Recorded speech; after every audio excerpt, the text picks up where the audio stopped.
from these major diseases such as cancer, diabetes, and obesity.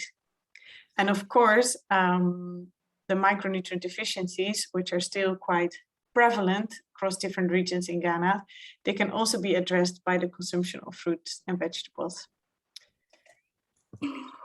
Then fruits and vegetables also improve digestion. Sorry. It's also then the fruits and vegetables, they are really high in fiber, which is good for a healthy gut and have good digestion. Also, one might not expect it, but fruits and vegetables can actually be quite high in proteins, which we need as building blocks to build our body.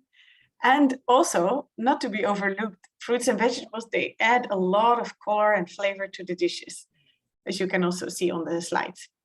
So I just wanted to do a little test with you. And, oh, sorry, beneath is the, I think you've already seen the answer. I wanted to ask you, what is the recommended serving size for fruits and vegetables? If a serving size is one serving size is about 80 grams, how many servings of vegetables we should eat in one day?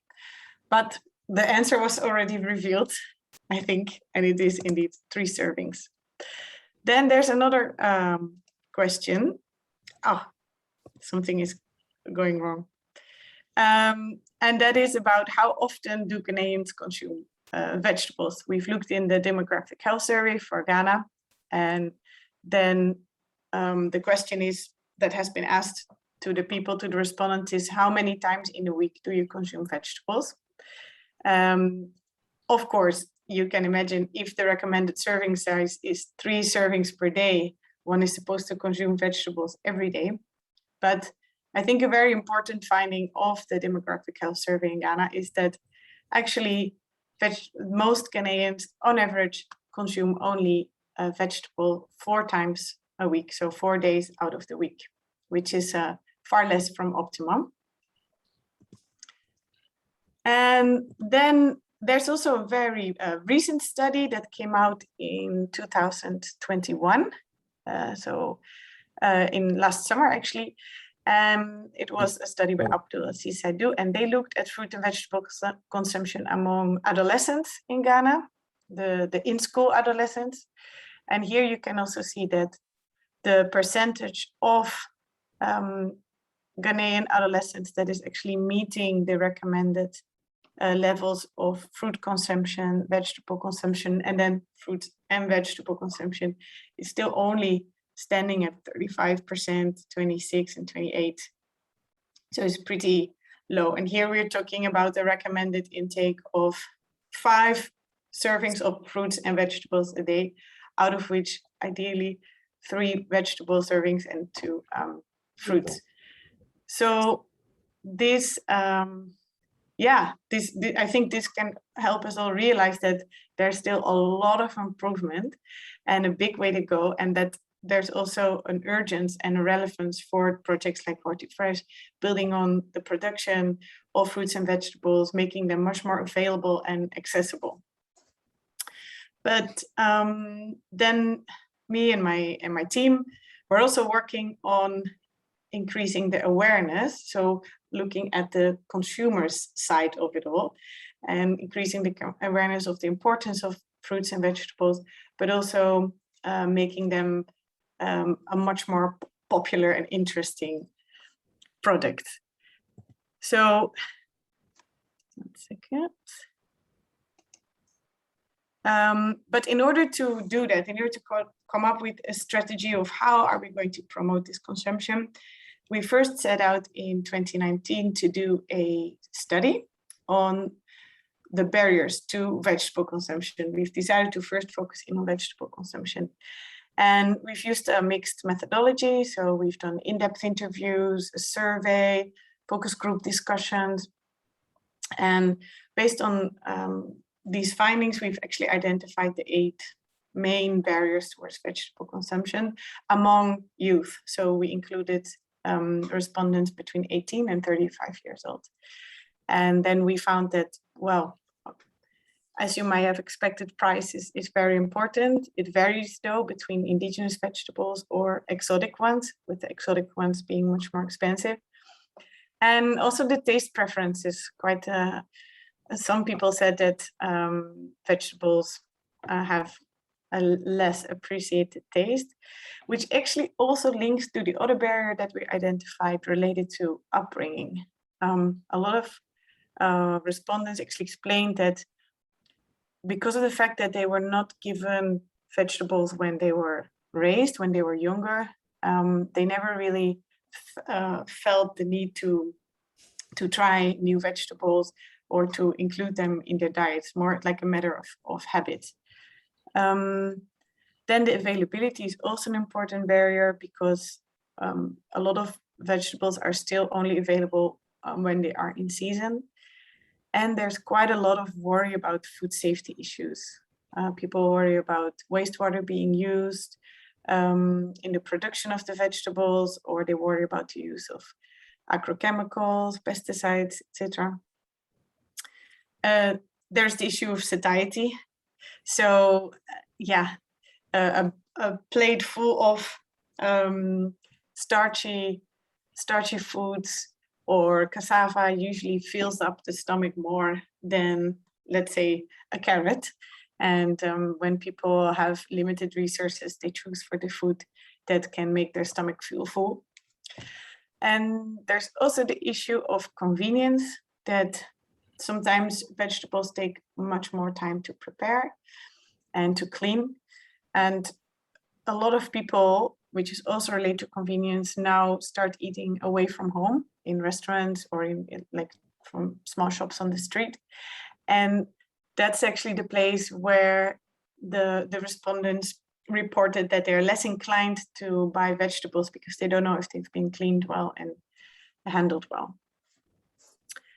So this is also what we take away when we do our communication activities, is to really try to address these barriers whenever more explanation is needed. For example, let me go back. If we talk about the nutritional knowledge, people simply not being aware of the major consequences of not eating fruits and vegetables and the major benefits one could have when you do eat fruits and vegetables. That type of nutritional knowledge is, for example, something you can really address with communication activities, or teaching activities. Then there might be other interventions needed to address the other barriers, such as availability and food safety, on which HortiFresh is working as well. And then I would like to take you through the 4-star diet exercise. So this is an exercise that we do with all the farmers that we train. And we explain them that a diverse diet is more likely to meet the needs for human health. Simply because the more diversity of foods you include in the diet, the bigger is the chance that you do have all the micronutrients that you need, because they are the content of different types of foods. And the 4-star diet is a really easy method to make sure that your meals is balanced and that you have foods from all the 4 main food groups that are, one could say, the most nutritious food groups. And then as a rule of thumb, you can say that you can aim for 3 or 4 stars per meal, but that over the day, you would like to have 4 stars in your diet. And 1 star is assigned when you include that food group in your meal. Now, what are the 4 food groups that we are looking at? We're looking at the animal source food, so in the left upper corner, which include eggs, milk, cheese, but also fish and meat, the flesh foods. We're looking at vitamin A rich fruits and vegetables, such as pumpkin and mango. We're looking at the legumes and seeds in the left down corner. So you can see there, for example, the chickpeas or the beans. And we're looking at the starchy foods, so rice, but also cassava and other tubers. Then this is an example of a meal Ghanaian meal, I've been told. Unfortunately, I've never had the chance to try it, but I would like to ask you to put in the chat box the amount of stars that you would assign to this meal.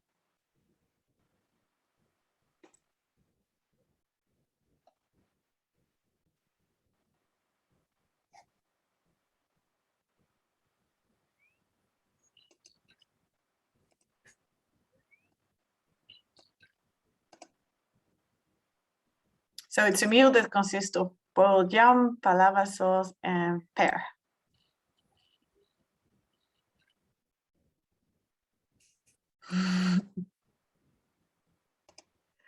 We have 5 stars.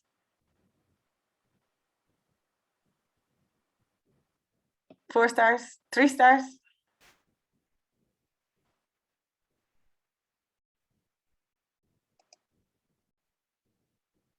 Who else? Oh, there they're coming, the answers. 4 stars, 4 star. Let me see what happens if I click. Yes, indeed, we have a 4-star diet here. Very well done.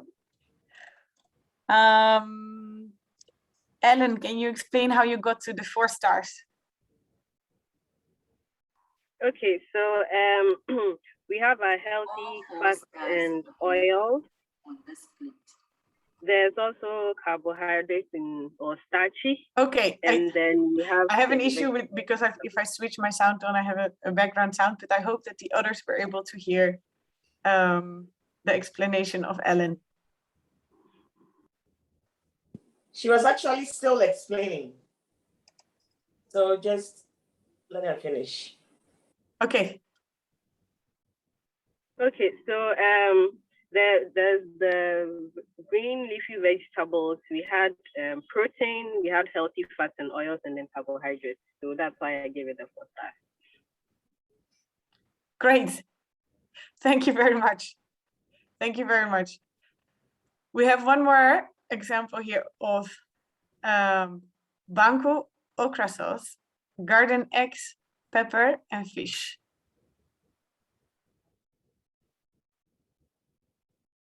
And you can put again in the chat the number of stars you would assign to this meal. Yes, Hannah, there's a question from Paul. Does palava sauce contain any animal source food? I'm going to leave that question up to the Ghanaian food experts, because as I said, I've never tried palava sauce. Pearl, would you like to answer that question? Okay, so the stew, we saw that the palava sauce actually has fish in there. So yes, it has some animal source of protein aside the plant protein, which is the agushi we see there. Yeah. So it has some animal source of protein in there as well. Thanks. Thanks. And then for this delicious dish, how many stars would you assign? You can put again your answer in the chat box.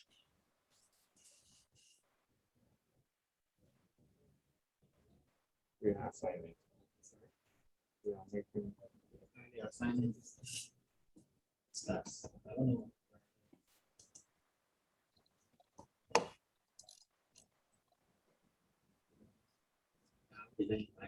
I see 4. 4. What's the highest?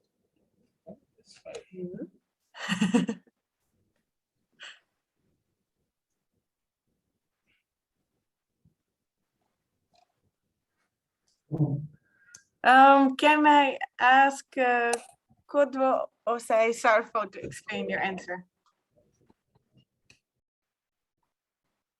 Hello, can you hear me? Yes. Yeah, I'm not nutritionist, but I'm just speaking from layman's point of view. So I could see carbohydrates from the kenke and some vegetables from the okra. And I could see, I don't know whether it's fish. It's not fish. There is fish. Yeah. Yeah. So that's why I gave it 4 star. So the carbohydrates, the vegetables, the fish, Yeah. and then does it also have legumes? Oh, yeah. Legumes would make it 4-star, right? Yeah. Yeah. Yeah. Okay. Tofu sauce, garden eggs, pepper, and some fish. I can't see the Yes. garden eggs. This particular meal also I think the garden eggs are used in the sauce. Ah, okay. So it's meal hidden. we have here. Sorry. I Oh, need. this is nice. Sorry. I'm saying this is nice. I mean, Yes, it's sort of an easy way to assess the quality of a meal. And now, sorry, I wanted to go to this slide, but it has sound with it, so I need to. Maybe let me just explain to you what's happening. So we've developed this nutrition module, and what we've done is we've made it a module that it's possible for even those who are not the trained nutritionists to take people through this model. So with each and every slide, there is an explanation of how you do the exercise with the group that you are trying to teach on the 4-star diet. And we have recorded all these instructions with every slide, which is, I think, a very nice thing to have. But now I'm using the same slides in this presentation, so the sound of the explanation of Pearl's voice actually is playing. That's why I have this technical issue. But I think that's also a nice way to let you know I mean, it is a strength of this module that it can be used in this way. So as a final reflection exercise, I would love to ask you to reflect on the meal that you had last night and to assign the number of stars that it deserves. And I will repeat for you the food group. So it would get 1 star if there's an animal source food in it, and that can be fish or milk or eggs.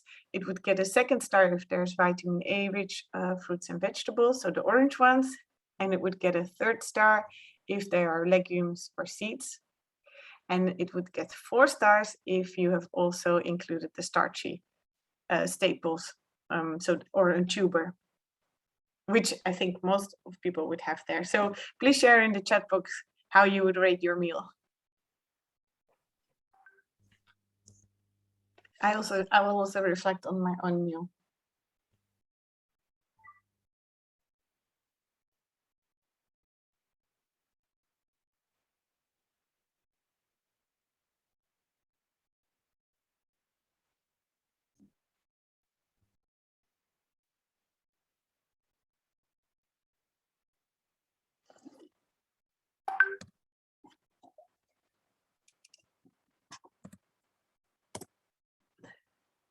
So my meal has 3 because I made a soup with some tomatoes, and then chickpeas and rice was in the soup, and the burrito spices, but they don't give me another group.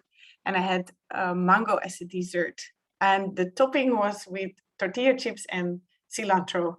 It might sound to you like a really weird meal, but this is something we sometimes cook in the Netherlands.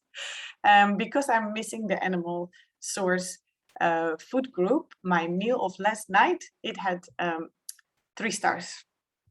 And it is indeed a bit difficult to remember. I think my food over the entire day yesterday would get 4 because I had an egg during lunchtime. And let me see about the others. Oh, that's probably the previous. So please share in the chat. I'm really curious. You will not be judged. 4. Bravo. C. I don't know which. 3. 3 stars. Okay. 3 stars for dinner. This is great. This really sounds like people are paying attention to what they eat. Okay, yes, definitely this presentation will be shared, and also the nutrition module is something that we hope that not only us will be using, but it's developed for anyone who wants to use it, because our main goal is to promote the benefits of fruits and vegetables and having a balanced diet. So the module can also be shared, and then you have all the instructions as of what to say and what comes with each slide. Sonia, there's a question here from Anthony. Anthony, okay, where are you faced with the dilemma of choosing between nutritional benefits of fruits and vegetables and food concerns? Which will you go for? This is against the backdrop that most people are avoiding eating vegetables because of food safety concerns. Yes, that is a very, very good point. And I feel that same challenge, because you want to, at the one hand, you want to promote fruits and vegetables. At the same time, if these are very much contaminated, one could question, is it healthy for people, or is it going to make their health better or not? And I think the first thing we can do is to, in addition to raising awareness on the importance of consuming them, that should go hand in hand with instructions of how to handle your own food with care. So, I mean, there's also a lot the consumer can do by the way they clean vegetables and the way they and the solutions that they use for cleaning the vegetables. We can boil them, etc. Not too long, because we will lose the vitamins. So I think it should go hand in hand with awareness raising on that.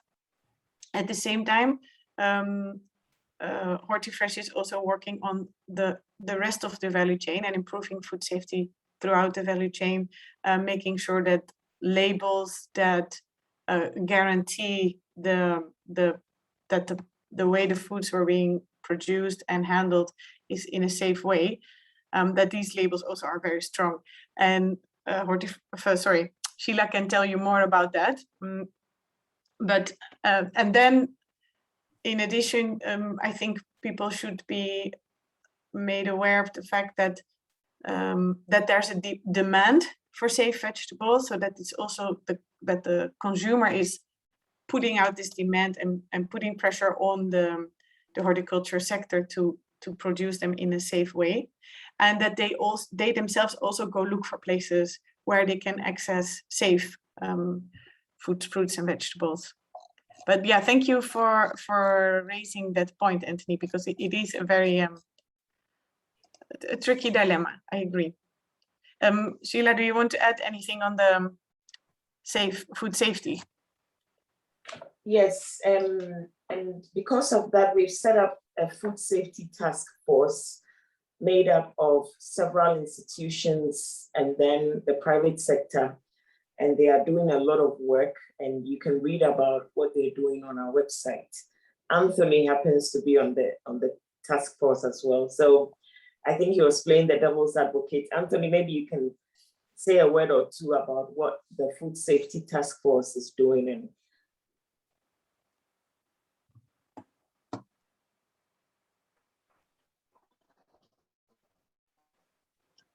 hello. Hello. Hi. Can you hear me? Yes, please, we can hear you. Okay. You're breaking, Anthony. The food safety task force.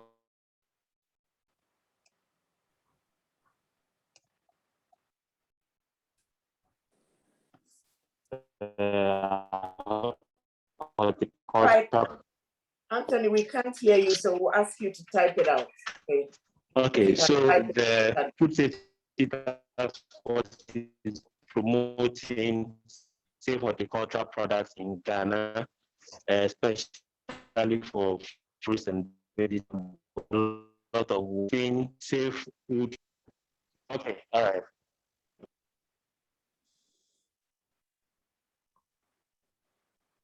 Oh, okay, thanks. So we will hear from Anthony about the food safety task force in the chat, and then yeah, Patricia, back over to you. But thank you all for sharing with me the quality of your meal. And if you have any further questions, you can use the chat, of course. Thank you very much. Thank you very much, Sunny. Thank you for the presentation and thank you for the exercise. I've learned something and now I know how to rate my meal. So I'll be very conscious of what I put in my meal when I'm eating. I'd like to go straight to Professor Francis Amaglo to take us through promoting the consumption of indigenous vegetables. So Prof, please, you can share your screen. Hello, Prof. And good afternoon to Sunny. So I'll let Richard do the presentation. And then, but before he starts, the detailed report is available at the website. So we don't want to bore you with a lot of slides. We'll also show you a catalog we've developed on indigenous leafy vegetables for Ghana. So I'll hand over to Richard to do the presentation. Okay, thank you so much. And then good morning to us all and Good morning.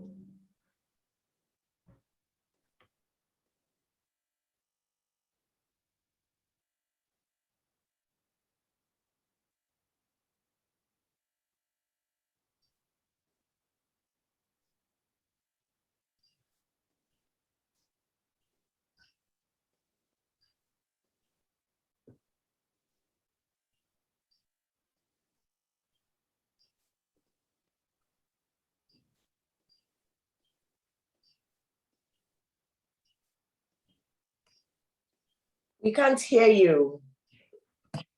We can't hear anything.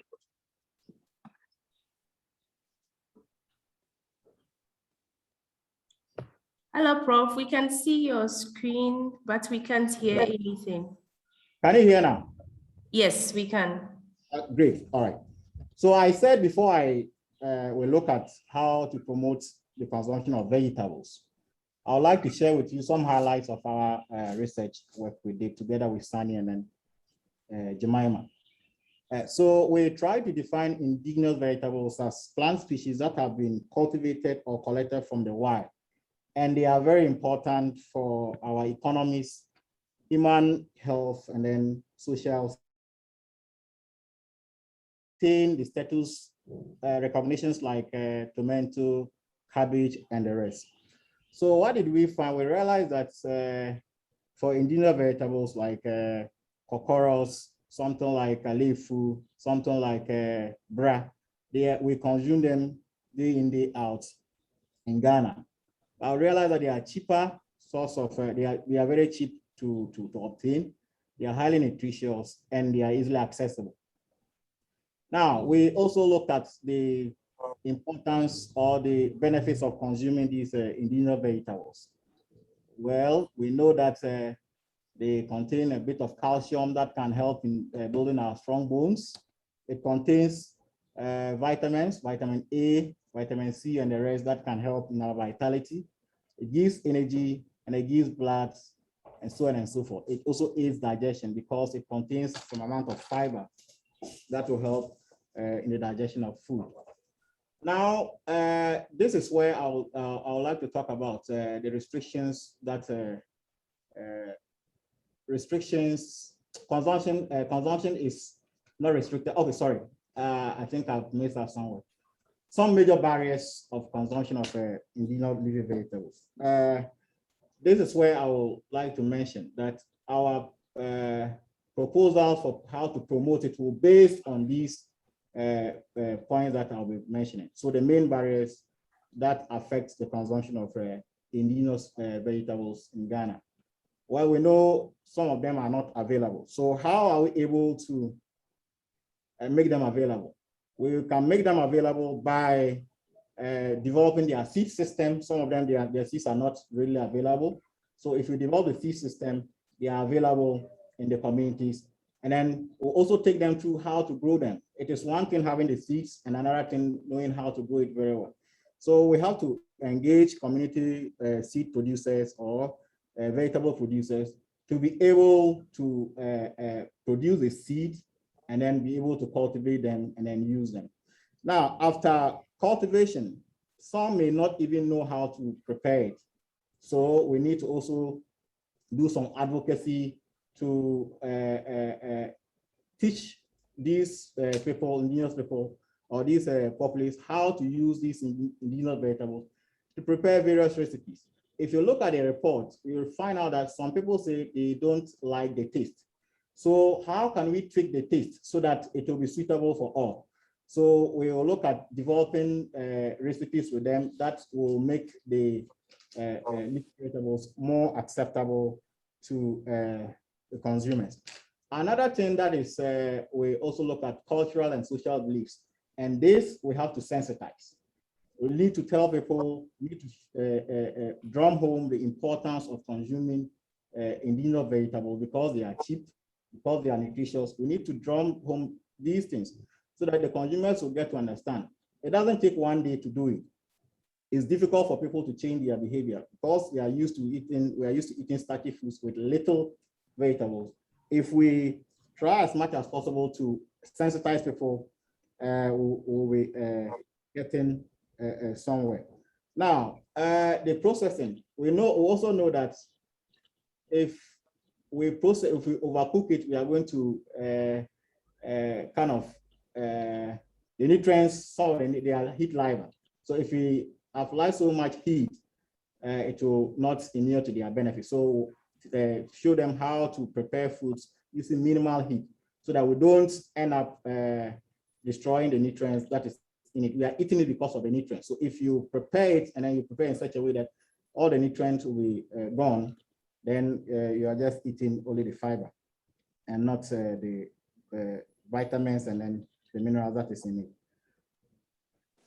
Yeah, so the barriers I have just talked of is the non-availability and how we can, I've just mentioned how we can do to curtail or address the non-availability of these leafy vegetables.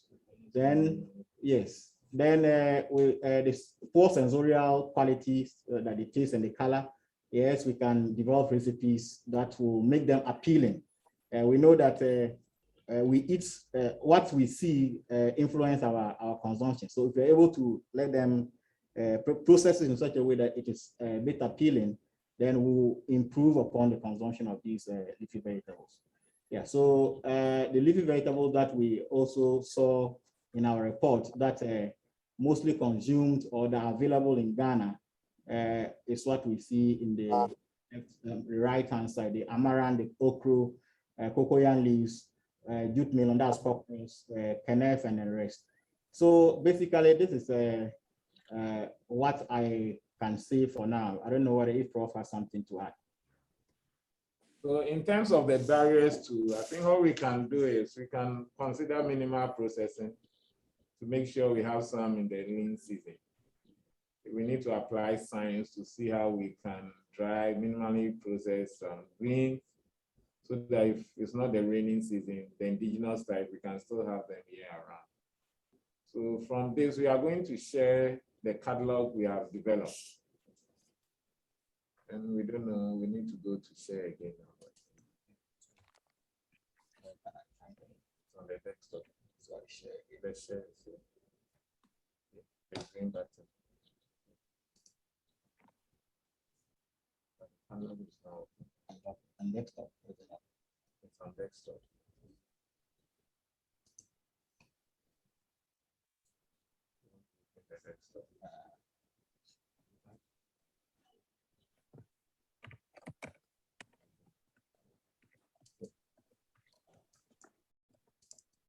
This is anyway, next up. Should be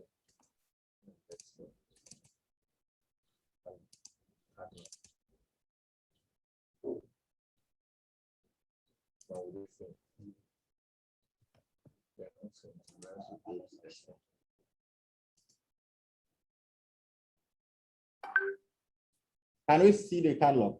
No. Yes, no, not yet. So share. Yeah.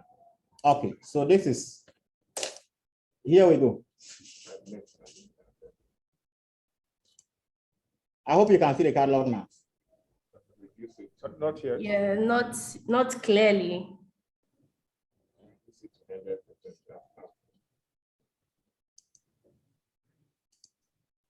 Okay. So can you see that? Yes, we can see it though. So yeah, so the catalog we've developed here gives you the agronomy, the nutrition, and then how to even prepare and recipes that you could potentially use them for. So it will also go a long way when people read this, it will go a long way to inform them what exactly they should use these leafy vegetables for. So as part of the promotion, this is what we're doing. Yes, so for example, we have African eggplant here. So you see that we have a brief about the agronomy and then where it is mostly consumed. We have the nutritional benefits, agronomic tips, how to propagate it is very important. The spacing, the fertilizer that are required, yes, irrigation, if you are going to do so, then yes, I think irrigation too is important because if we want to ensure the all year round consumption or availability of the vegetables, we need to pay critical attention to irrigation so that we can have it all year round. Then again, we have to also look at processing and then some post-harvest aspects of it. Then the average yield, if you were going to go into it, we have shown it there, and then the nutritional content of eggplant, that is the leaves. So this is also available, I think, online. Okay, so this is the final, yeah, exactly. So I think it is in the final phase of being published. So we can have this access to this when we need any information on indigenous leafy vegetables that are grown in Ghana. So to this end, I would like to say thank you for your audience, and then God bless you. Thank you very much, Prof.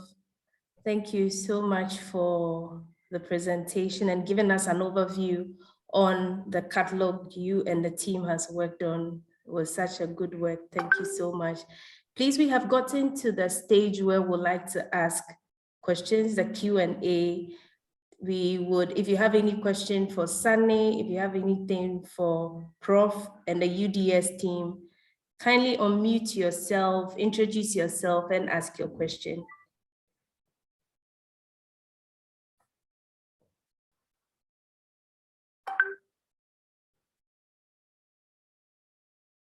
Hello. Hello.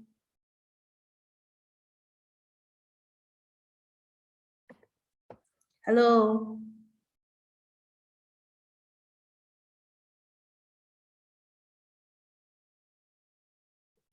Are there any questions for Sunny and the UDS team?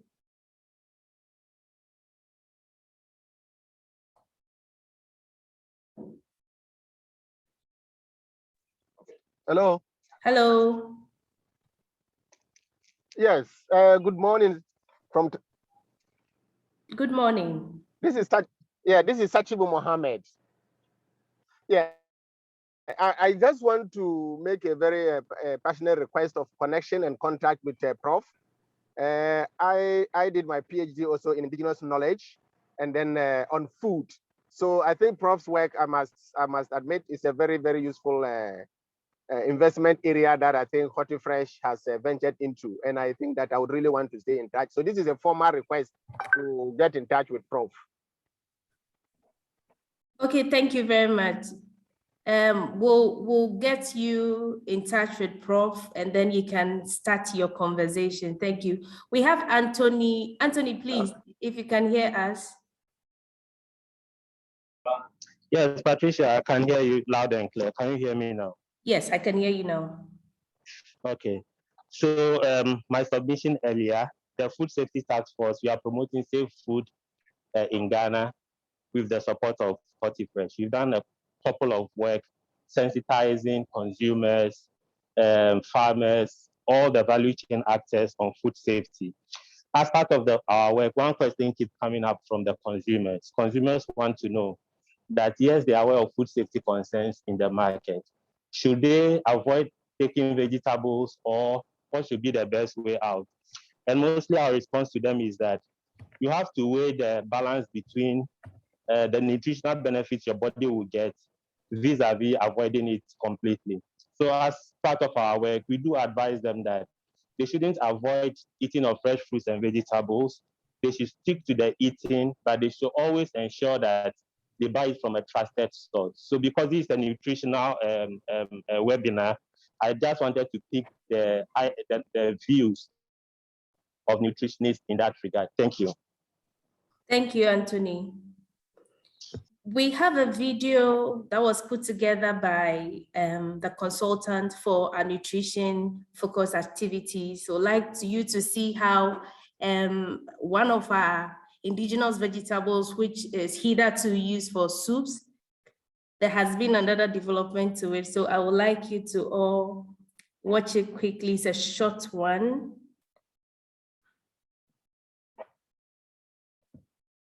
Can you please see my screen?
So as we can see, this is ayoyo.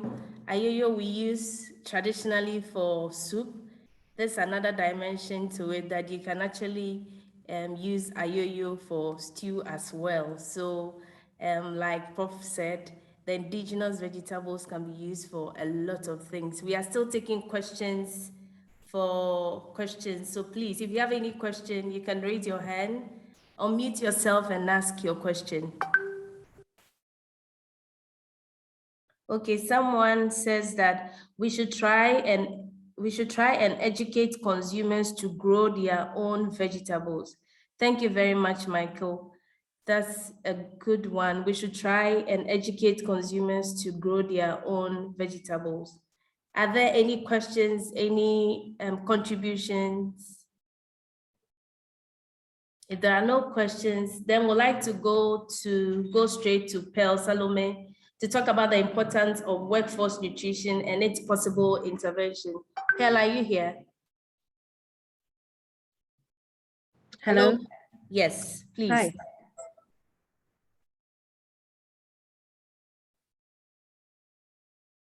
Kindly allow me to share my screen. Please share your screen. You can share your screen. Okay.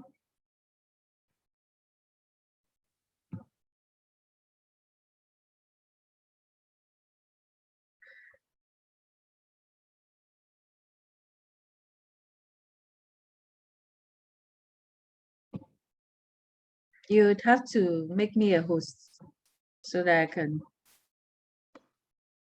All right, doing that. Okay.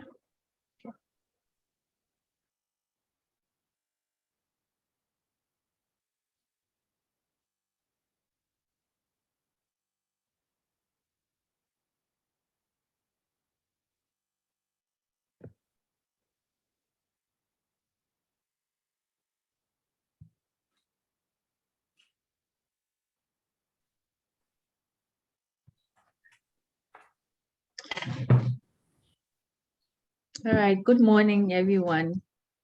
I'm Pearl Salome, and a nutritionist, going to take you through workforce nutrition.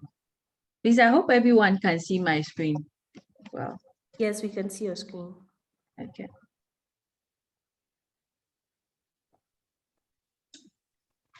Well, this is a very important topic because we've realized that majority of us are workers, and people in this gathering, of course, have employees working with them. And for you to have increased productivity, for your workforce to be a bit more productive, it means that their health should be on top.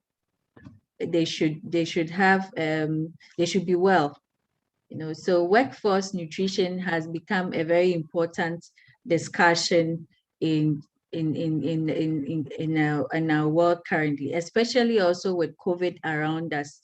You want to work with a team who is well.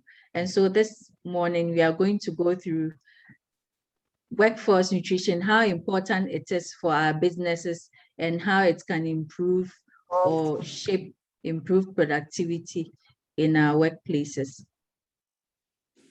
First of all, workforce nutrition is important in combating malnutrition.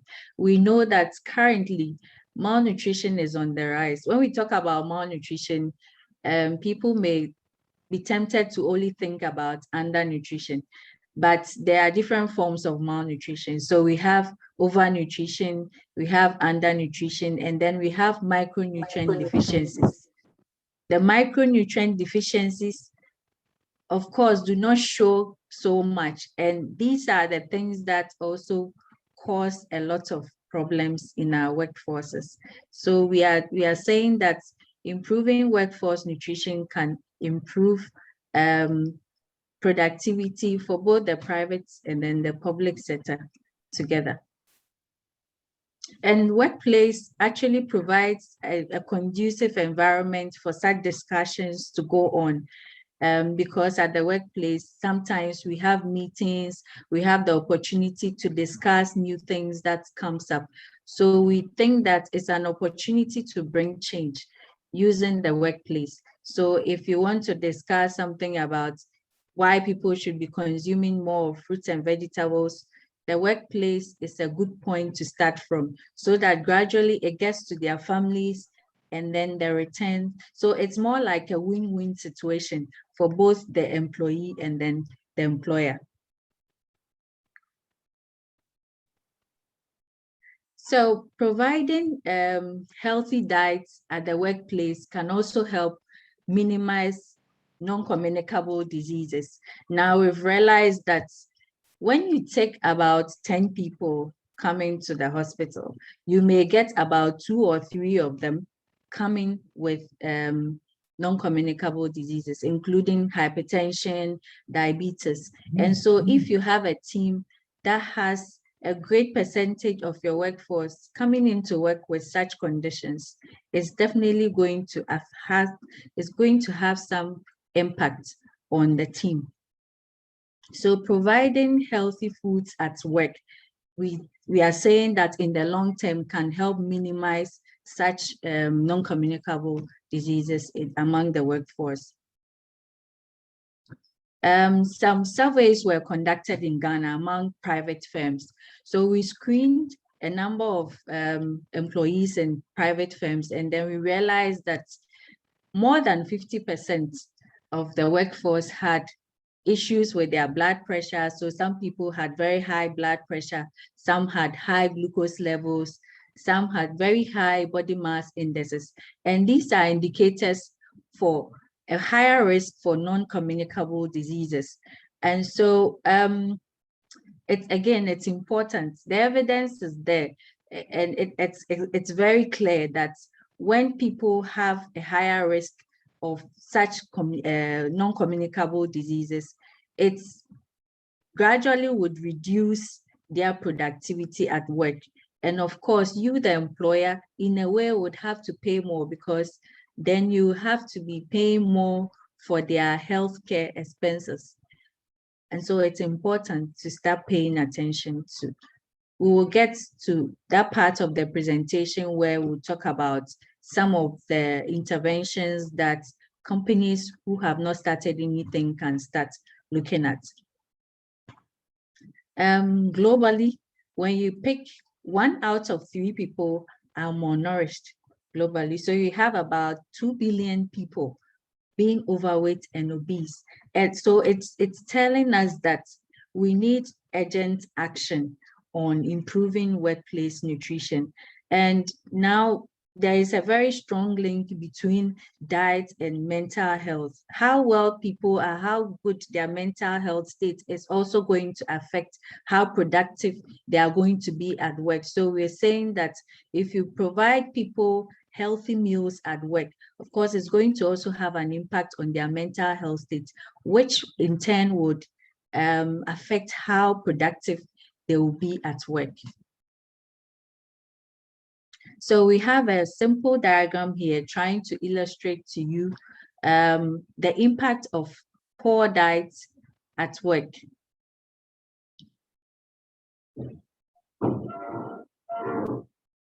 Okay, so generally, if people are getting poor or low quality diets or low quality meals at work, is going to affect the national GDP. Because if, for example, if it is a company that's producing food and you have, you have people who are not having access to healthy meals, the results in the long term is that you're going to have a lot of them coming in with obesity, overweight, non-communicable diseases, and these conditions would in turn affect their immune system even, and then also their ability to focus, their cognition function would also be reduced. Also, it's going to lead to overall reduced work capacity of individuals. And so if people have poor diet, the way their cognition function even plays out is going to be affected. At the household level, because there is decreased work capacity from the household members, you know, if a father or a head of family is not being so productive at work because of some of these conditions he is exposed to, it will definitely affect the income he will be able to bring to the house. And so it's definitely, the cycle is going to kind of continue. The amount of care or the amount of money he would also be able to produce or give his family would also be affected. So it's a very long cycle that has a long-term impact on the entire nation. It's going to affect GDP generally. We're going to lose revenue because people would not be able to come to work all the time. You have absenteeism and then low productivity.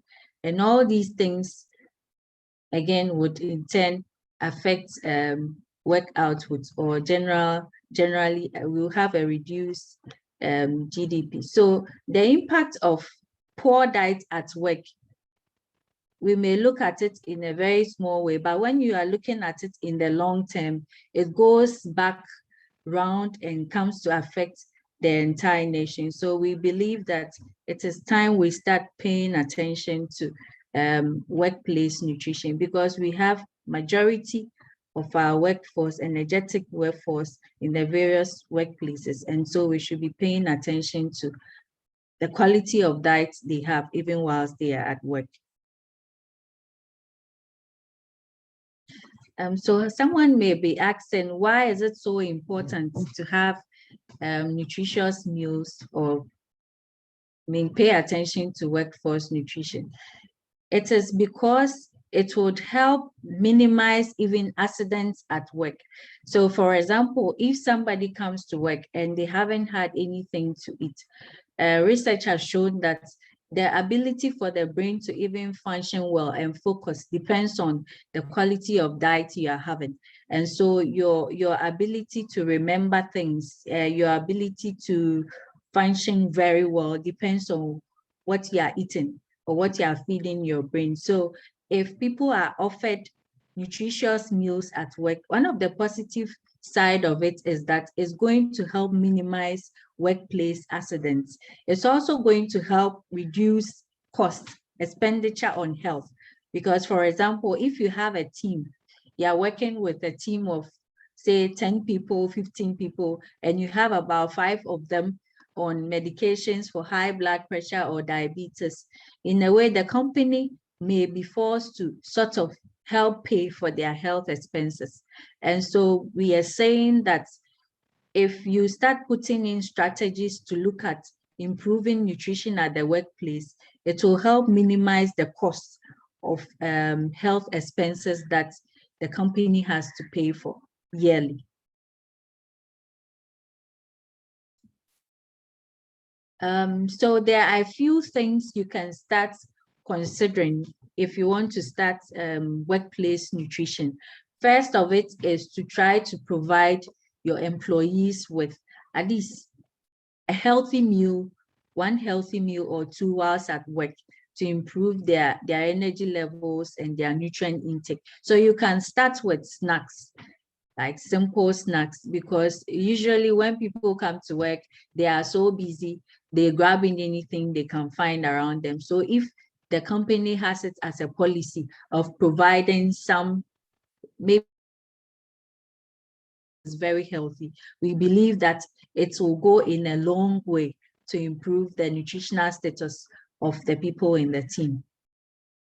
So I have a few examples. We have a few examples of some of the snacks that we can start with. And since majority of us here are into fruit and vegetables production, you can even offer some of the produce, some of the products you are producing. For example, if it is vegetables, if it's fruits you are producing, you can package some of the fruits for the people, maybe at a reduced price rate or free for them as a snack, instead of them going to buy some of the junk foods as we have shown here as examples. So you also, it will be also good to try to limit or avoid offering sugary beverages and high-fat snacks. Example is what you see on our screens. Research is showing currently that if people are taking in a lot of these kind of snacks, it has a long-term effect. It has an impact on the brain. There's a part of the brain called hippocampus, which is responsible for helping you control anxiety. It helps you to concentrate and remember. And so if you are consuming a lot of these things, it diminishes how this part of your brain functions. And so it is important employees start looking at switching from the high-fat snacks or sugary beverages to healthier options. Also, one of the things you can start considering is organizing nutrition-focused health checks. We know that sometimes people get so busy the whole year, they don't go for any medical checkup. And one time you just wake up and you have a very bad headache. And then the next thing you are diagnosed with high blood pressure. At least if it is done routinely, maybe monthly or every 3 months, everybody in the team is being screened for high blood pressure, for high cholesterol, for high glucose levels, and it is identified early. At least some preventive measures can be put in place to offer help for such employees instead of waiting till it ends up in a very bad state. Because sometimes people have high blood pressure, but they don't even know. Before they realize, they either have a stroke or something bad is happening to them. So one of the things that employees can consider doing as part of their workplace nutrition interventions is to include nutrition-focused health checks, which involves measuring their body mass indexes, their blood pressure, checking their glucose levels, and then maybe quarterly look at checking their lipid levels, the type of fats that they have in their system, so that interventions can be put in early to prevent further eventualities. Another thing that employees can consider is supporting breastfeeding. We know that when you pick a lot of companies, you get females forming a greater part of the workforce, and definitely some will be mothers.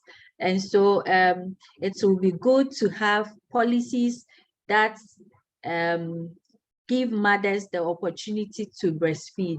For example, you can have a schedule for them that allows them enough time, some time, to go and breastfeed their babies, because we know that if mothers have well babies, their children are well, they are not falling sick, their ability to focus at work and put in their very best will be higher than a mother whose child is falling sick every now and then.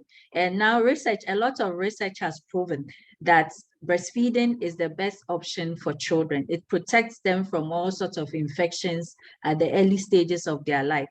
So it will be good employees start considering a workplace that is baby friendly, sort of providing, if possible, a breastfeeding room or a schedule that would allow the mother some time to go and breastfeed her baby.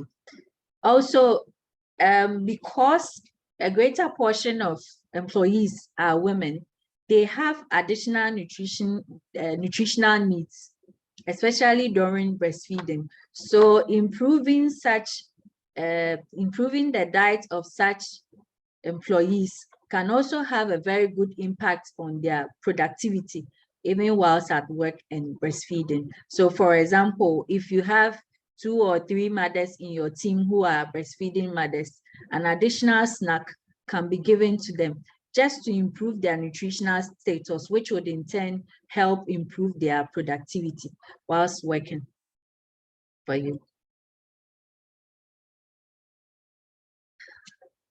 Okay, so someone may be wondering, or you may be asking, how would all of this affect my business? Because every businessman is looking at his or her returns. What do I get at the end of the day from all of this?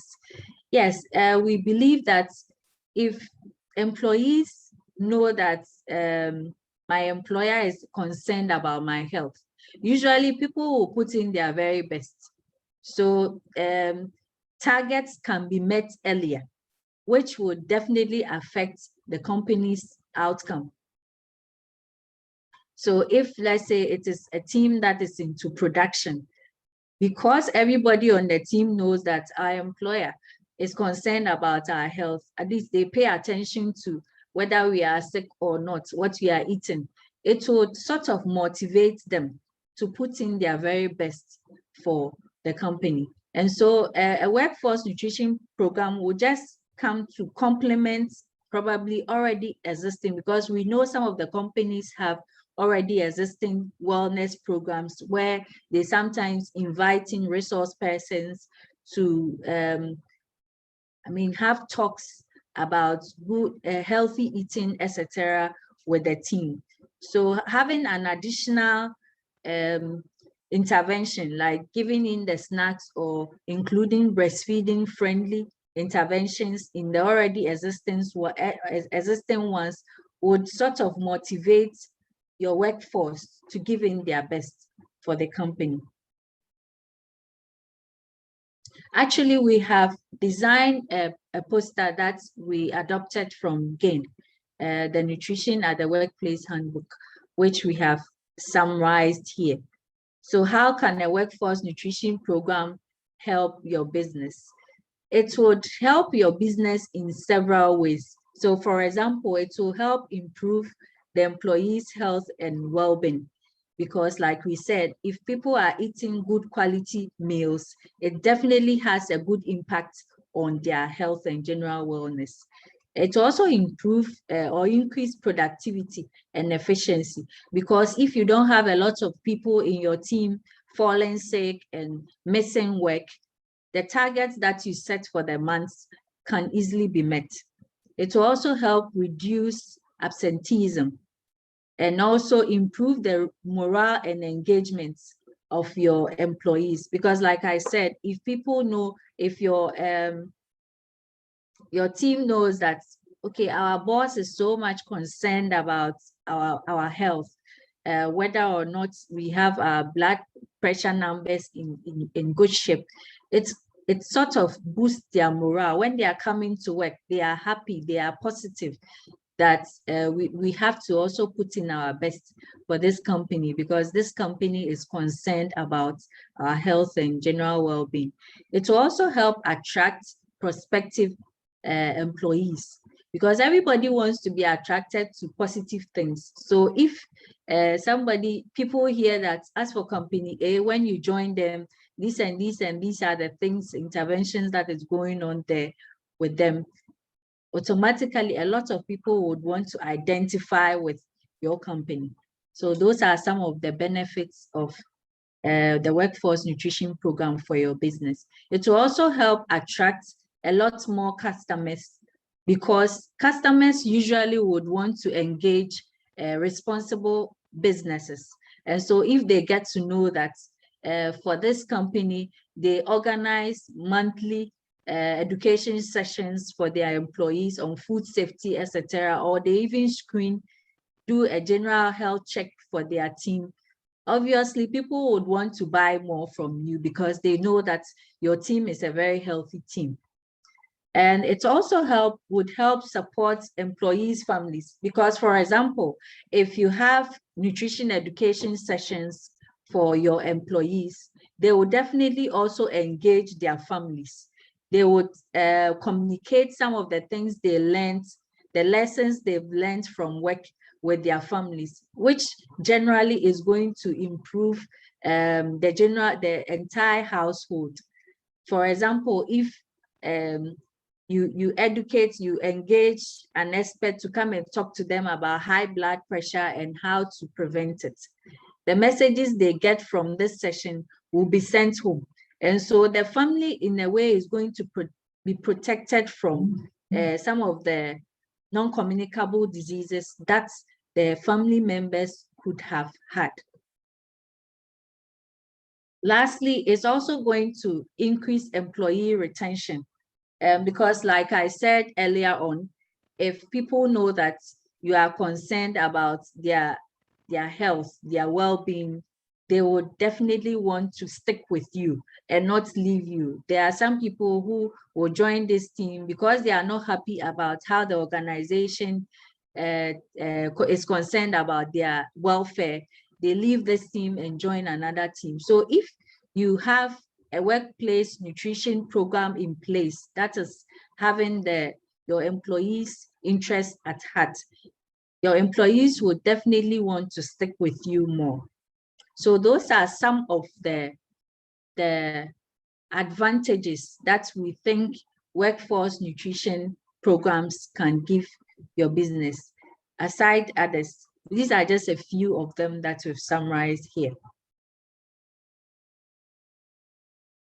So we have one example from Ghana that we want to share. It's from AB Farms.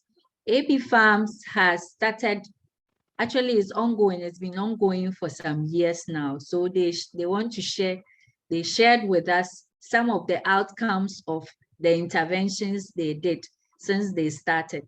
So the intervention they have started for their employees is to be providing them with lunch at work.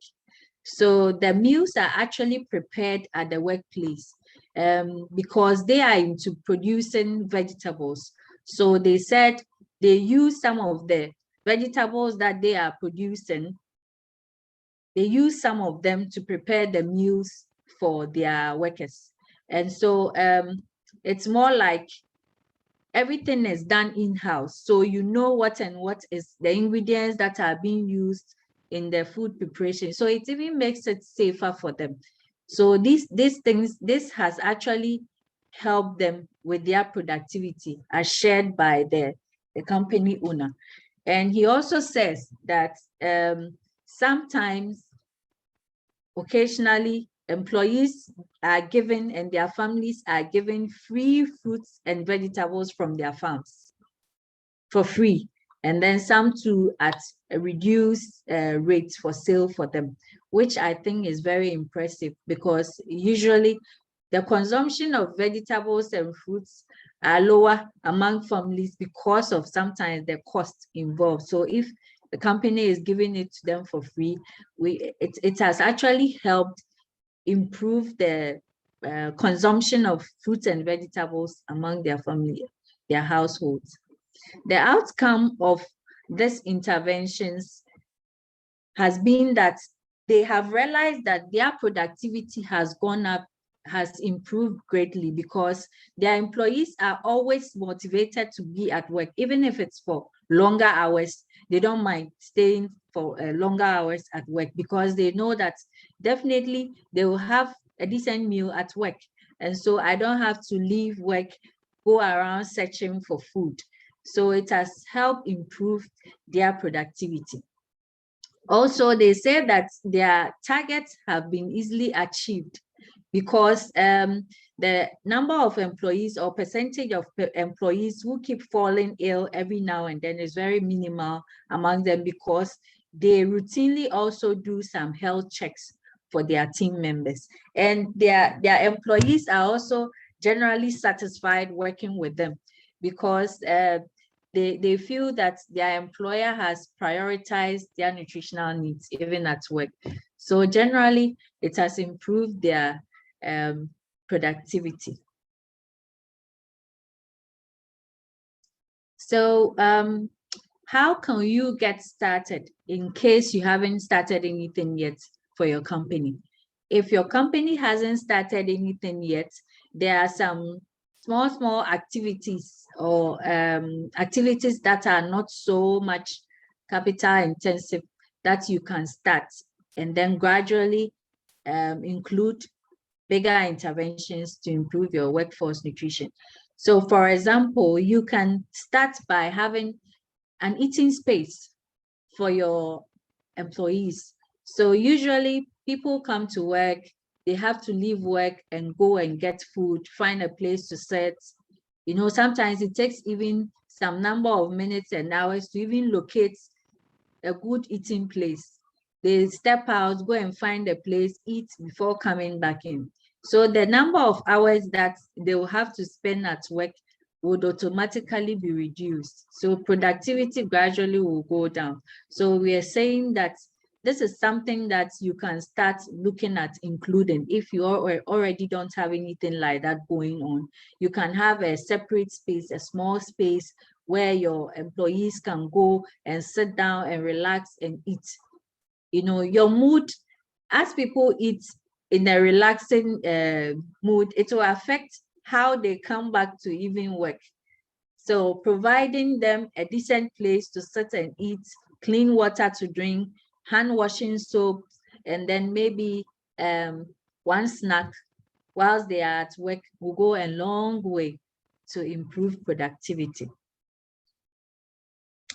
Also, you can have a paid canteen. So you can liaise with a local vendor or a company around, food company around you to offer healthy meals on site for your employees.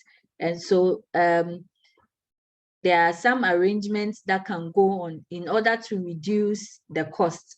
You can either agree with them to provide you lunch for maybe a month at a certain cost, or provide you some snacks for maybe for the quarter or for a month at a certain cost. This will help improve access to nutritious foods by your employees at work. And it will also help improve their time that they will spend at work, because like I was saying earlier on, they have to probably leave work, go in search of a decent meal to eat, come back to work, and these sometimes often comes with delays. So having somebody bringing the food to them in the comfort of wherever they are working would help improve the time they will spend at work and even their productivity at work. You can also look at offering healthy snack options to your employees. So throughout the day, to help maintain their energy levels. You know, people are working all the time, and sometimes it gets so busy that they don't even have time to grab anything. And it will definitely affect their productivity, how focused they are at work. So in order to minimize some of the mistakes that happen here and there, you can offer one healthy snack. We've shown some examples of some of the snacks that you can consider. There are a whole lot of them, but we just showed a few here. So you can offer a fruit, a packaged fruit as a snack for them, or this is roasted plantain with some granules as a snack for them. This is at least 2 stars. We said within the day, you should have about 4 stars throughout the day. So if the snack you are offering them is offering at least 1 star or 2 stars, it's going to be helpful to meet their nutritional needs for the day. So we designed, our team designed a workforce nutrition business case poster. We adapted some of the things from what GAIN did. So after our meeting today, we are going to share it with you so that you can look at it and start considering some of the things that you can also do with your team to improve workforce nutrition. So we'll share this after our meeting today with you. We have 2 examples from Ghana, and the company owners are also there, and then what they did, what kind of interventions they did, and then the outcomes that they had. I think one of the company owners will be talking to us later exactly how he went about it and what the outcomes has been over the years for them. Thank you very much. This ends my presentation. Thank you. Thank you very much, Pearl, for putting this together for the team. We truly appreciate it. Pearl mentioned rightly that we have somebody here to share with us how he went about his nutrition intervention in his company. But before I call on Prince, I'd like to read something briefly to you. It says on health, it says that preservation of health is easier than the cure of disease. And the reason why we are here today is to encourage ourselves to consume more fruits and vegetables. So with this, I'd like to invite Mr. Prince Menu Yeboah. He's the Managing Director of Roprin Company Limited, one of our partners, our innovation partner, and would like to hear from him practical lessons, how he went about this. Prince, please, if you are here, please take over.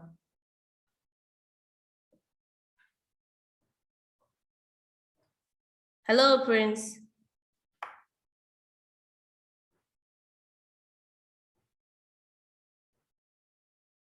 Hello, Prince.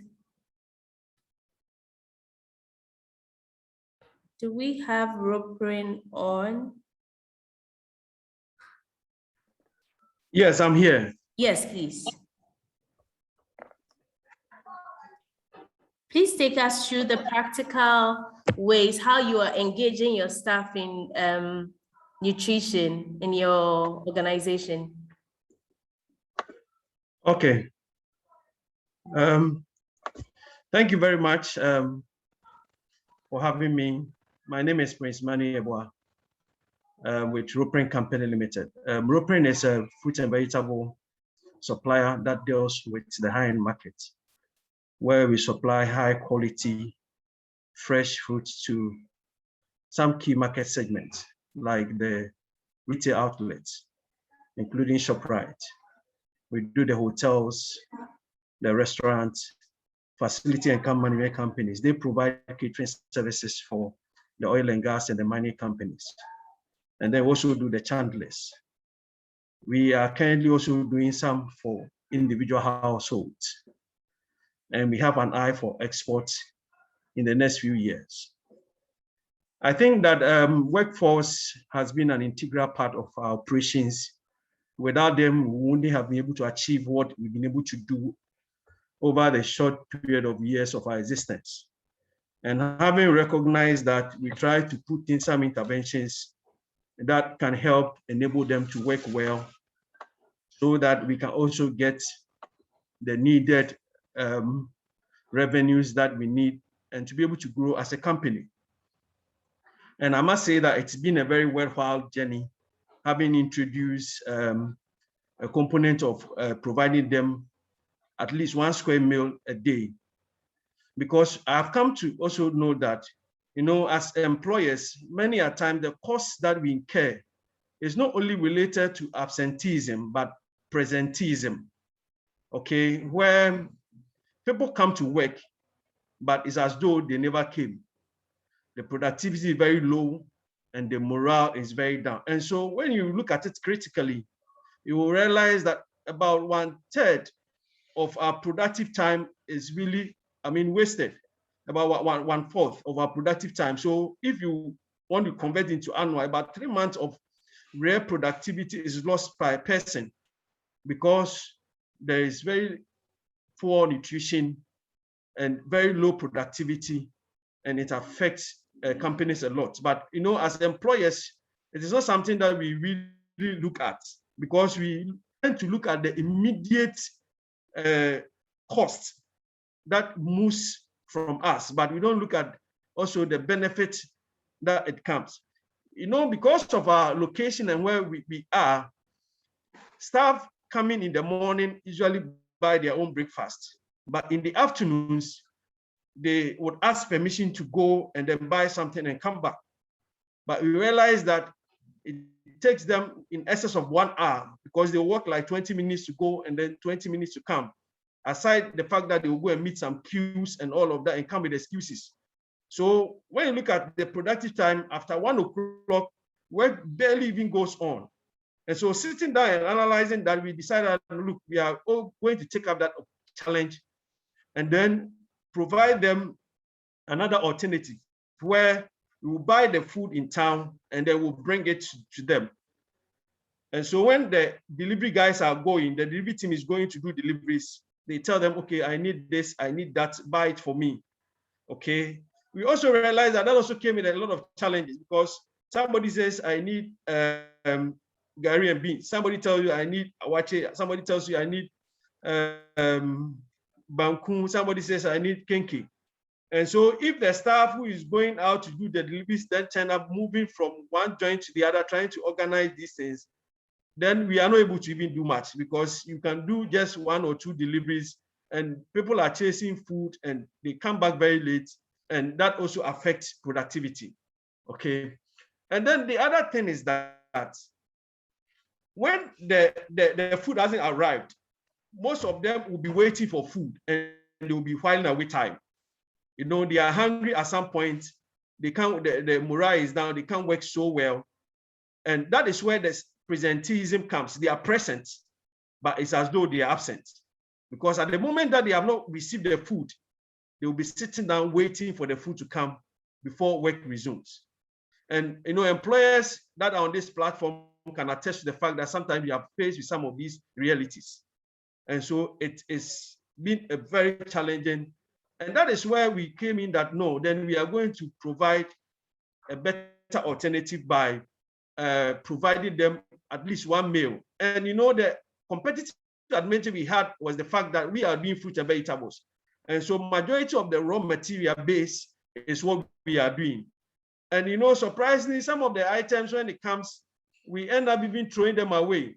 So why don't you convert these things into money and use it to prepare food for them, and we'll curtail some of these challenges. And I think that it has been very good step that we've taken. And so we have a very well-balanced menu that we provide for them on a weekly basis. Every day has its own.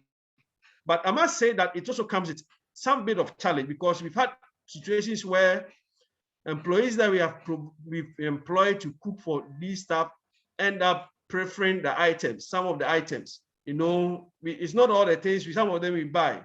And so whilst they are cooking, if there are no proper checks and balances, you will see that at the end of the day, within a short moment, the things are gone. So TVs here and there. And so these are some of the challenges that we've come along the line. At some point when we were not able to cook for them, we tried to give them money, lunch, so that they will buy it themselves. Surprisingly, people will want to buy something that is more sugary, like Pearl said, you know, some are buying fatty foods, some will just buy ice cream and bread, some will just buy gari and come and do soakings. And so you realize that at any given time, people are not even benefiting from what, I mean, the very kind initiative we had. And so we had to come back and revert to providing them with these meals. How have we done it? We've tried to, you know, as part of engagement and their employment conditions, it puts into it some remunerations and with the package that you'll be provided with some food. Okay, because, you know, and I know that it's one of the concerns and a lot of concerns from employers that, you know, I can't be pumping in money. And so, you know, we've tried to make it part of the terms of conditions and part of your remuneration so that it'll be a win-win for both the employee and the employer. And I've seen that their staffs are clothed well.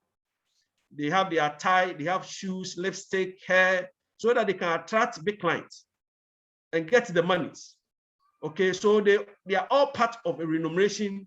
And so all the money is not given to you out, but some are also put in a way of your attire and your outfit.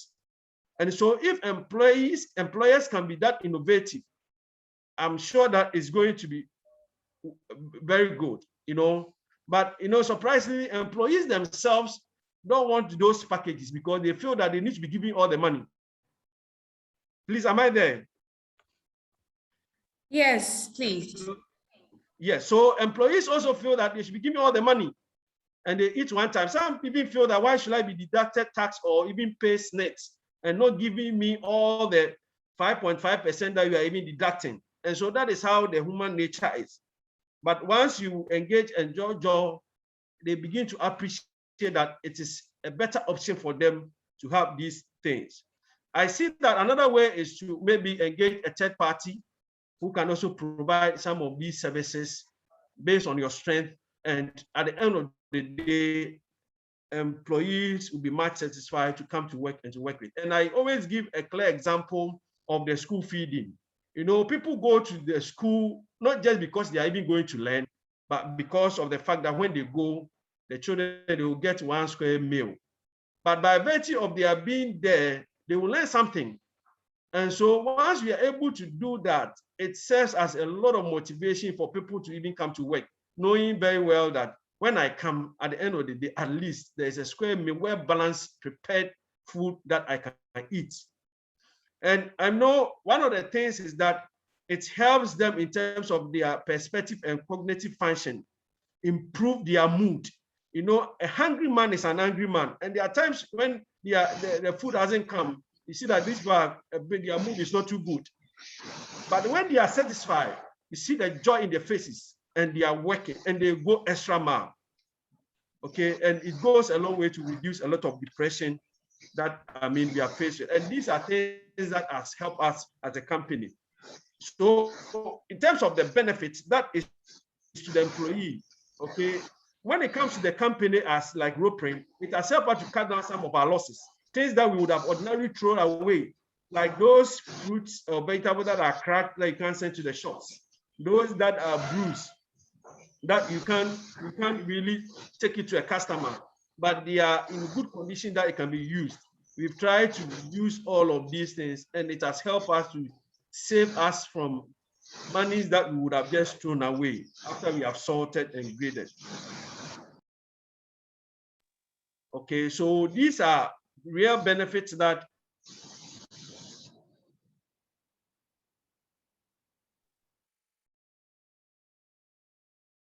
Hello, Prince, are you there?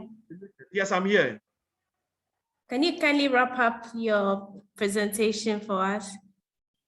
Okay, so I see that I'm just at the tail end. I see that there could be a multi-million-dollar economy generated out of workplace nutrition and adapting some of these strategies.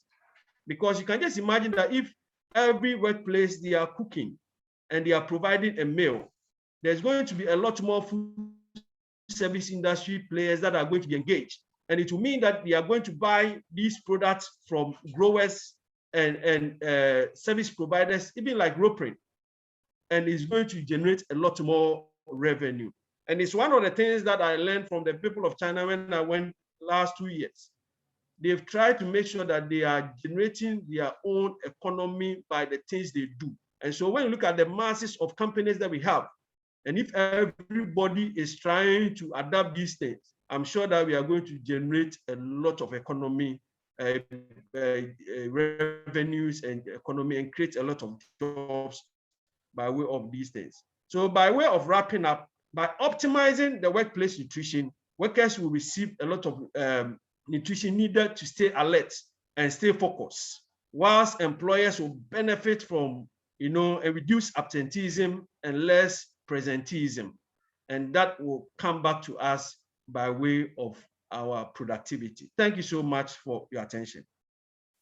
Thank you very much, Prince, for sharing this practical example for us. I'm sure a lot of people are thinking through how they can do this. Prince is available. We are now at the Q&A session. Prince is here. Pearl has shared her presentation. Would like to know from you, is there anything you need clarification on? There's a question for Anthony. I'd like to start. Anthony, can you please answer the question from Yao? Yao says, my question goes to Anthony. He mentioned they have been educating consumers on the need of consuming safe vegetable. Is the team also able to inform consumers where they can find these safe vegetables? Anthony, please, if you can hear me, can you please answer Yao's question? Okay, Rosina, can you hear me? Yes, I can hear you. All right, okay. So as part of our work, we did indicate earlier that HortiFresh is also promoting a local label called the Ghana Green Label.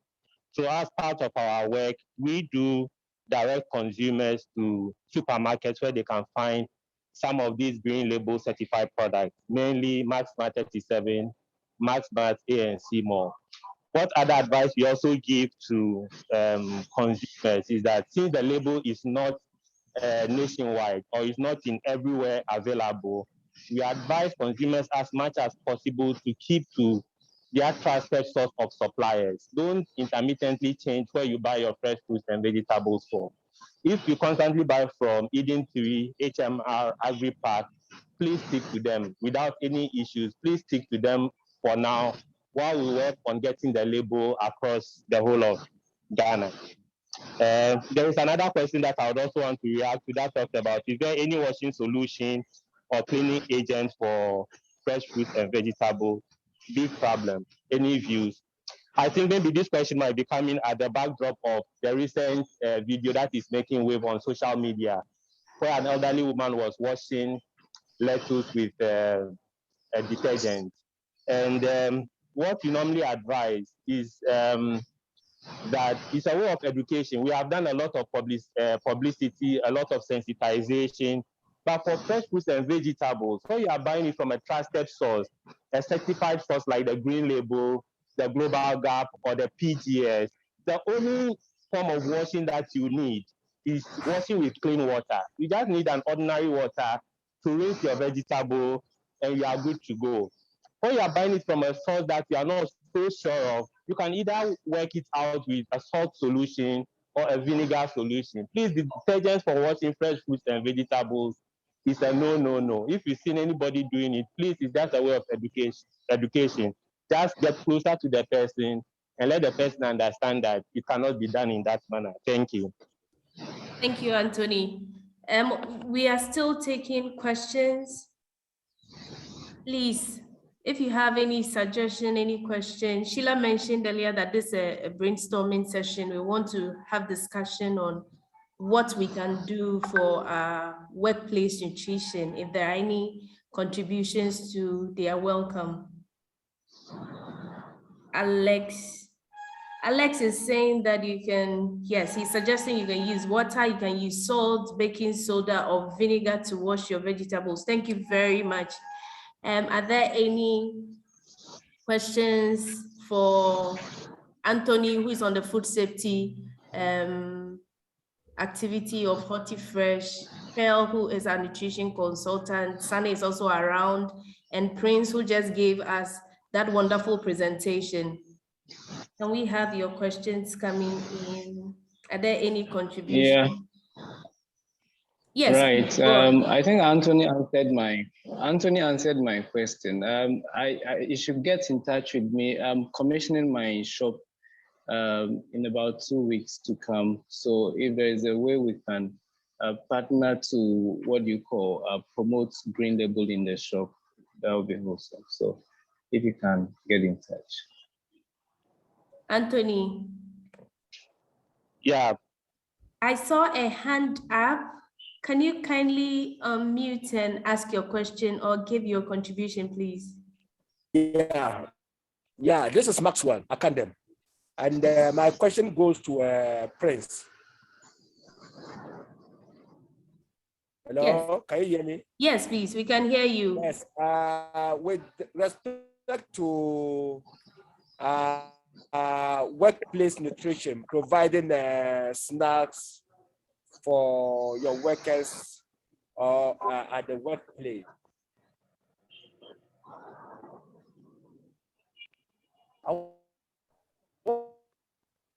What? Hello, Maxwell. No. Please, can you type your question in the chat?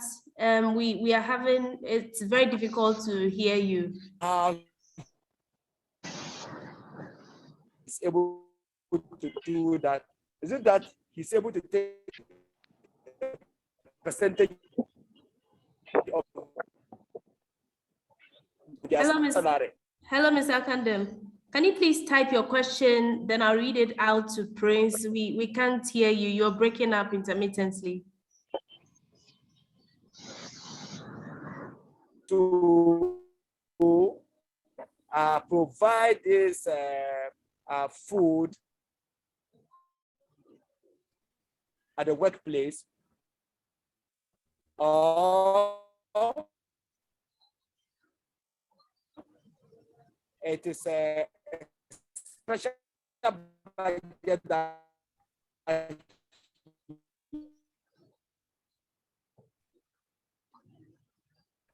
Hello, Mr. Kandem. Can you hear me? We lost him. So let's go. Please, Paul, your hand was up earlier. Can you please unmute and ask your question? Hello. Hello. Yes. I'm very grateful for the opportunity, and I wish to also commend the presenters for the insightful presentations. Mine has to touch on the workplace nutrition. I think one way we can also improve workplace nutrition, which goes in line with the government agenda of promoting the greening Ghana, is that we don't just plant trees around workplaces, but it should be crop-based. So you can have like orange trees, not just for shade, but mango trees where you can relax.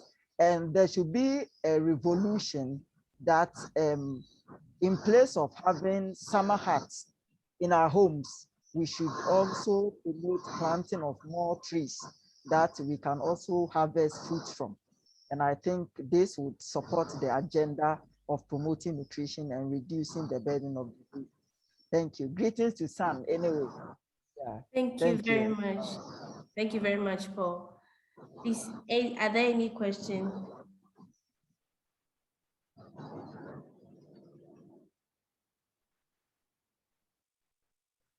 Are there any contributions and any question? And we will be sending the presentations to all participants. So if you could kindly put in your email address, leave your email address in the chat box. So we'll send you the presentation after the meeting. Thank you very much. Are there any contributions? Are there any questions for our team of presenters? If there are no... I think Alex Godwin-Ribet has a question. Okay, Alex, yes, please, can we hear you? Yes, okay. So I made a suggestion about the washing solution for vegetables, and there are some, I put on some suggestion also.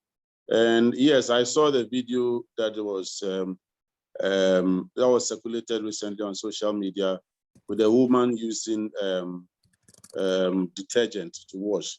It is a big problem. That video is just a tip of the iceberg.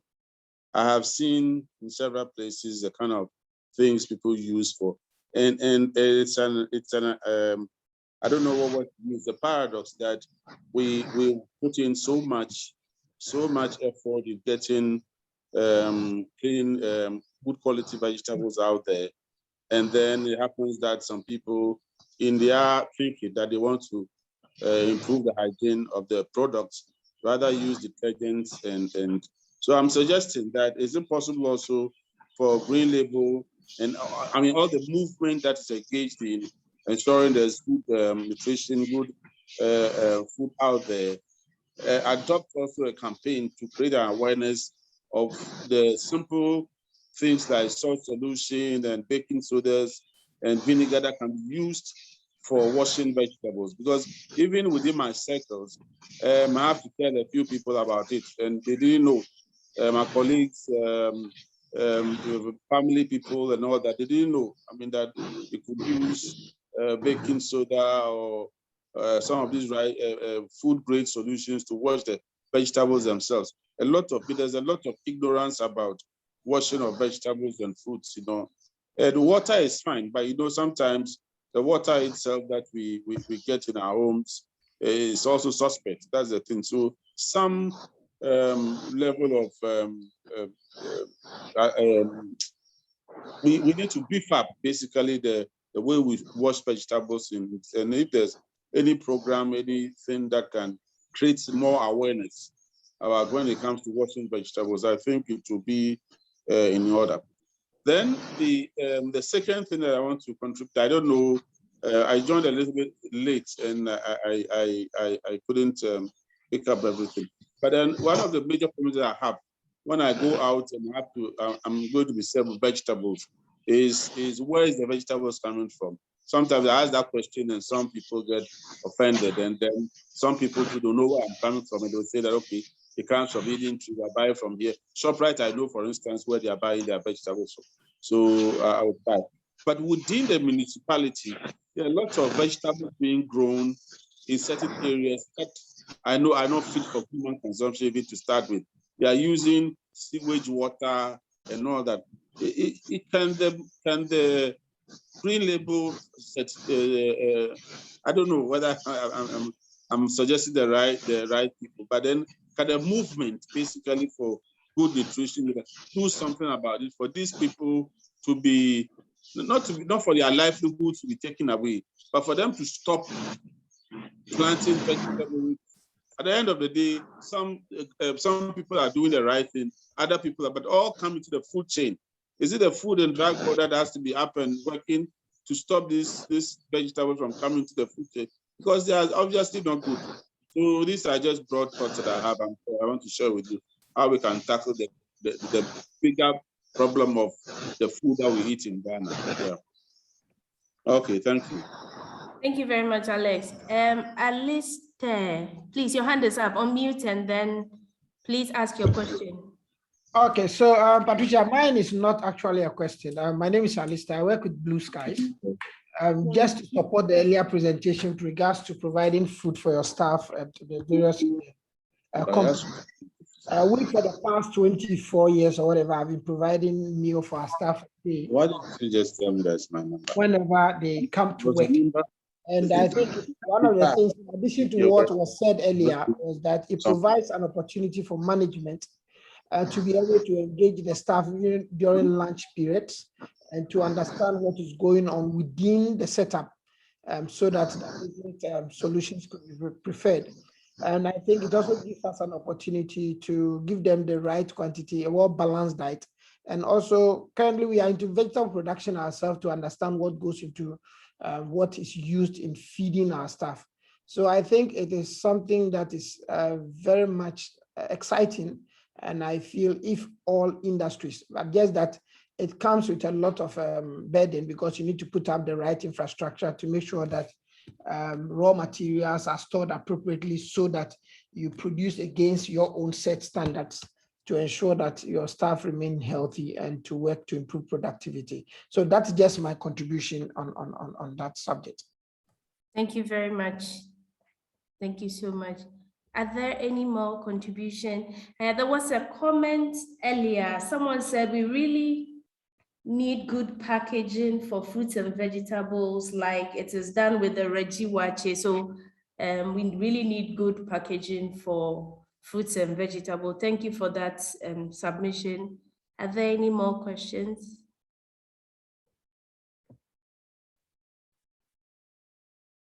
Okay, so if we don't have any more questions, we'd like to call on Sunny, a nutrition focal person from CDI, to give us her last words and closure for the day.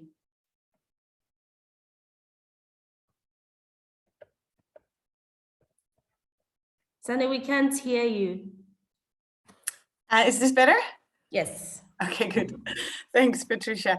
I just wanted to, well, of course, to thank everyone for being part of this discussion. I also learned a lot. And I'm also very happy that we had this opportunity to share some of the projects that I've been working on. That's also why I would just like to repeat them for you to know that we have been working on these, I would say, knowledge products as HortiFresh, but they are widely available to everyone. We would definitely encourage everyone to work with them. So today we've talked about the, well, firstly, we talked about the nutrition module, in case you want to build awareness of farmers on dietary diversity and the importance of consuming fruits and vegetables. So for that, we've developed this 15-minute module, which is very much self-explanatory, and we can share that with you. Then, of course, we also have a study report that dives into the different determinants of fruit and vegetable consumption in Ghana. That's also what I've talked about during my presentation. What stops people from eating fruits and vegetables, what actually helps them to do so, and what kind of communication activities can we all undertake to increase the consumption. And then we had this great presentation by Francis about the consumption of indigenous vegetables, and that they are often very nutritious, cheaper, and easily accessible. And on that, we have an infographic, which is also available on the website, that highlights the main findings of this piece of research. And we have a catalog for a selection of these vegetables, where you can find tips on agronomy tips, tips on preparing them, their nutrition content, in which region in Ghana they are consumed, etc.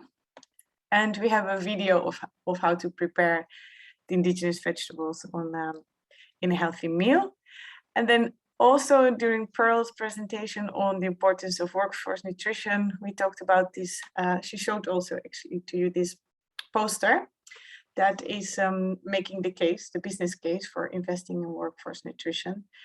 And I feel really happy and honored that we had the managing director of ROPRIN, Prince Manu Yuba, with us, because I think it's very helpful to hear from other business owners how they experience working on a workforce nutrition intervention, and that we can also learn that it's actually sometimes quite challenging, that we can have really good ideas in mind, but then when you're working with the people, there's also the preferences of your staff that you need to take into account, the logistics that you need to take into account. So I'm very happy he was here with us and shared with us his experiences. And I think we could all learn a lot from that.